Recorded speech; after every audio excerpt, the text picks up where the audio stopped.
नमस्कार दोस्तों, कहानी कथा के चैनल पर एक बार फिर से आप सभी का भरपूर स्वागत है।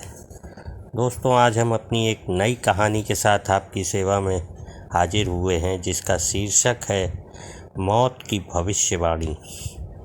दोस्तों, ये कहानी अगर आपको पसंद आए तो हमारी कहानी को लाइक करें, हमारे चैनल को सब्सक्राइब करें और बेल आइकन को दबाना न भूलें, ताकि हमारी नई नई कहानियों का नोटिफिकेशन आपको समय से मिलता रहे।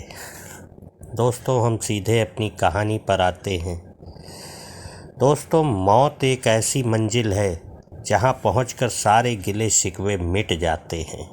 ये दास्तान दो दोस्तों के बीच दुश्मनी की है, जहां मौत की भविष्यवाणी का डर जबरदस्त बदलाव लाता है।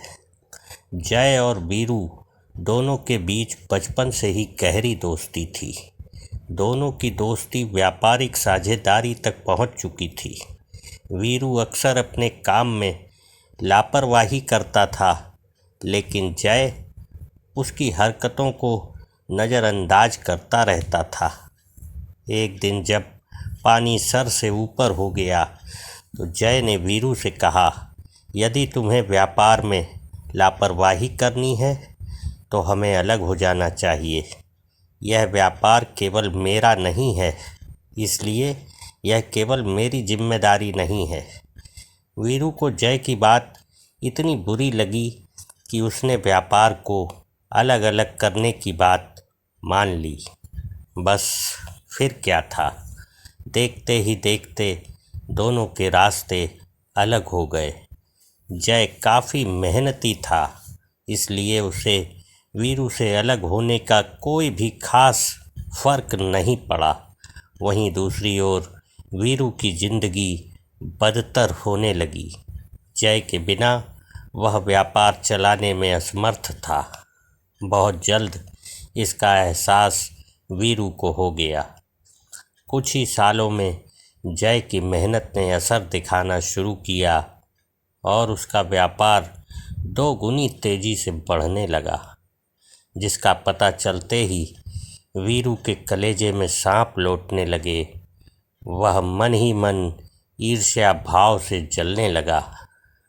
उसे जय की तरक्की देखकर घुटन होने लगी।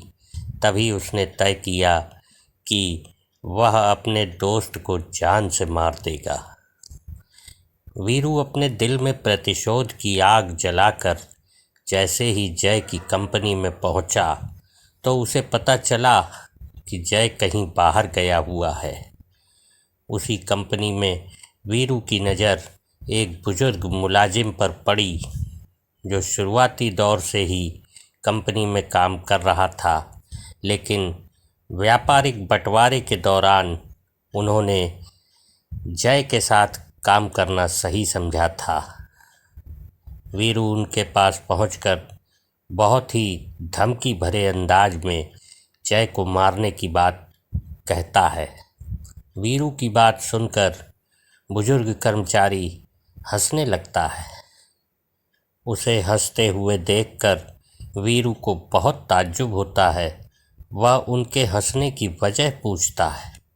तभी वह बुजुर्ग कर्मचारी जय की मौत की भविष्यवाणी करते हुए कहता है कि साहब तो 6 महीने में अपने आप बीमारी से मरने वाले हैं, फिर आप उन्हें मारकर जेल क्यों जाना चाहते हो। कर्मचारी की बात सुनते ही वीरू के पैरों की तले जमीन खिसक गई। उसे अपने फैसले से घृणा होने लगी। उसे यकीन ही नहीं हुआ कि उसका दोस्त इतनी जल्दी दुनिया से चला जाएगा। जय की मौत की खबर ने वीरू का गुस्सा शांत कर दिया था। वह अपनी नम आँखों से उस बुजुर्ग व्यक्ति के हाथ जोड़कर माफ़ी मांगते हुए कहता है कि जय को मेरे बारे में मत बताना, उसे दुख होगा। और इतना कहते ही वीरू वहाँ से वापस आ जाता है। रह रहकर वीरू को जय की चिंता अब सताने लगती है, लेकिन दोनों के बीच पैदा हुए मतभेद हर बार उसे जय के पास जाने से रोक लेते हैं। धीरे धीरे वीरू जय के प्रति सहानुभूति रखने लगता है। उसे जय की पुरानी बातें याद आने लगती हैं। उसे लगता है कि जय के मरने से पहले उसे अपने बचपन के दोस्त से एक बार ज़रूर मिलना चाहिए, और अगले ही दिन वह उससे मिलने उसके घर पहुंच जाता है। वीरू को अपने सामने देखकर जय खुश हो जाता है और उसे बैठने को कहता है। जय के उस सामान्य बर्ताव को देखकर वीरू सोच में पड़ जाता है। उसे लगता है जय को अपनी मौत के बारे में नहीं पता, इसीलिए वह जय से उसकी बीमारी के बारे में कुछ नहीं पूछता। जय इतने सालों बाद अपने दोस्त से मिलता है तो मिलकर बहुत खुश था। दोनों पुरानी बातें करके अपनी यादें ताज़ा करते हैं और कुछ देर बाद वीरू वहाँ से वापस आ जाता है। जय से मिलकर वीरू को बहुत ही अच्छा महसूस होता है। धीरे धीरे गुजरते वक्त के साथ जय की मौत का दिन भी आ जाता है। वीरू सारा दिन अपने दोस्त की मृत्यु के गम में दुखी बैठा रो रहा होता है, और जैसे ही रात होती है वह अपने दोस्त के घर पहुंच जाता है।